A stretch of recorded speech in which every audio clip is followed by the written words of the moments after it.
O vídeo que você verá a partir de agora tem texto e direção de Júlio Brissac, analista-chefe, estrategista de mercado de pecuária de corte e diretor aqui da Rural Business. A suspensão da compra de carne de frango de 11 frigoríficos brasileiros, anunciada na quinta-feira da semana passada, dia 6 de maio, pela Arábia Saudita, teve como causa a detecção de salmonela em lotes de produtos analisados pela aduana do país comprador. O detalhe que grande parte da velha mídia não contou é que o Ministério da Agricultura e Pecuária do Brasil informou que até agora não foi comunicado oficialmente sobre os motivos da suspensão. Mas o que mais a matéria da Reuters, distribuída por vários jornais e sites do Brasil, também não contou.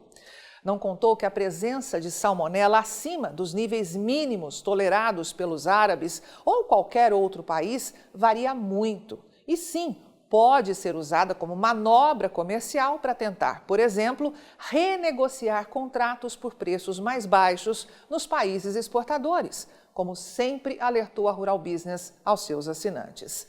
As dezenas de matérias sobre o suposto embargo árabe, e dizemos suposto porque até agora o Ministério da Agricultura e Pecuária do Brasil não se posicionou oficialmente e acusa não ter recebido nenhum comunicado, pois bem, essas matérias não contaram que casos de salmonela são rotina em qualquer país exportador de proteína animal, como destaque para outros grandes players, como os Estados Unidos, onde, diga-se de passagem, são registrados números de casos superiores aos vistos aqui no Brasil. Em nota conjunta com o Ministério das Relações Exteriores, expedida na mesma quinta-feira, 6 de maio, e que pouca gente divulgou, o Ministério da Agricultura revelou surpresa e consternação com a suposta decisão da Arábia Saudita, alertando que não houve contato prévio das autoridades sauditas, tampouco apresentação de motivações ou justificativas que embasem as suspensões. O governo brasileiro explicou que a informação consta apenas em nova lista de plantas brasileiras autorizadas a exportar, publicadas hoje pela Saudi Food and Drug Authority, SFDA, que exclui os referidos estabelecimentos previamente permitidos. A Associação Brasileira de Proteína Animal, a BPA, também divulgou nota e disse que a ABPA está apoiando o governo brasileiro na busca por mais detalhes sobre a surpreendente decisão unilateral tomada pelas autoridades sauditas. Mas ao apurar tudo isso, por que a Reuters disparou uma informação sensacionalista como esta na mídia brasileira?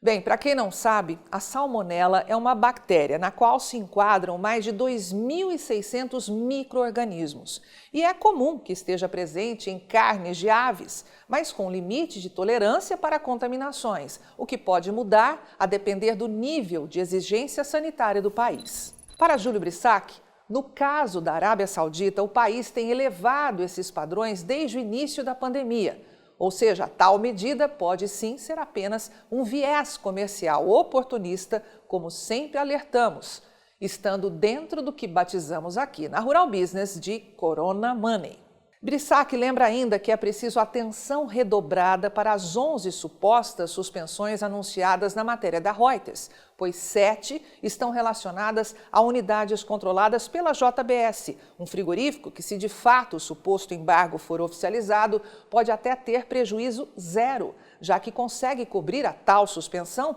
enviando carne de frango de outros países onde opera, como a partir dos Estados Unidos, onde a JBS é dona da Pilgrim's, empresa americana de aves, e que, diga-se de passagem, obteve resultados melhores que o esperado no primeiro trimestre deste ano, com as vendas no período em torno de 3,3 bilhões de dólares.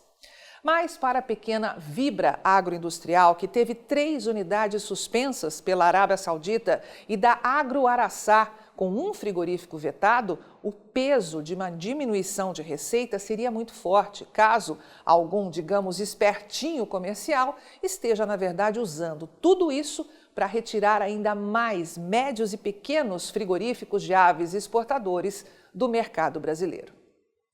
Na avaliação de Júlio Brissac, O governo já deveria estar investigando isso e dando suporte para os frigoríficos menores que não têm plano B, como a JBS, para que o mercado continue, digamos, mais sadio num futuro próximo. A Reuters também não contou, mas a equipe de pecuária de corte aqui da Rural Business mostra agora que vem aí um mês de maio histórico para os exportadores de carne de frango in natura aqui do Brasil. Sim, pode anotar aí que este mês de maio tende a fechar com os frigoríficos exportadores de carne de frango in natura que operam no país, comemorando a marca de 478 mil toneladas vendidas ao exterior, 29,5% acima do visto no ano anterior e recorde absoluto para o período. Outro detalhe que a equipe Rural Business revela neste estudo de projeção das exportações de carne de frango in natura de maio é que, quando comparado com o volume exportado em abril, caso o ritmo dos embarques se mantenha no cenário atual, podemos estar diante de um aumento de quase 33%. Essas vendas podem render aos frigoríficos exportadores de carne de frango uma receita de 727,2 milhões de dólares, 47% superior ao visto em maio de 2020. E graças ao câmbio médio até agora de R$ 5,344, patamar ainda mais favorável ao exportador, essas vendas podem render aos frigoríficos cerca de 3,89 bilhões de reais, o que, se for confirmado, seria um avanço de 40% na comparação anual e uma nova marca histórica para o quinto mês do ano. Também é importante observar que o valor médio da tonelada de carne de frango in natura poderá fechar o mês de maio com uma alta em dólar de 13,8%.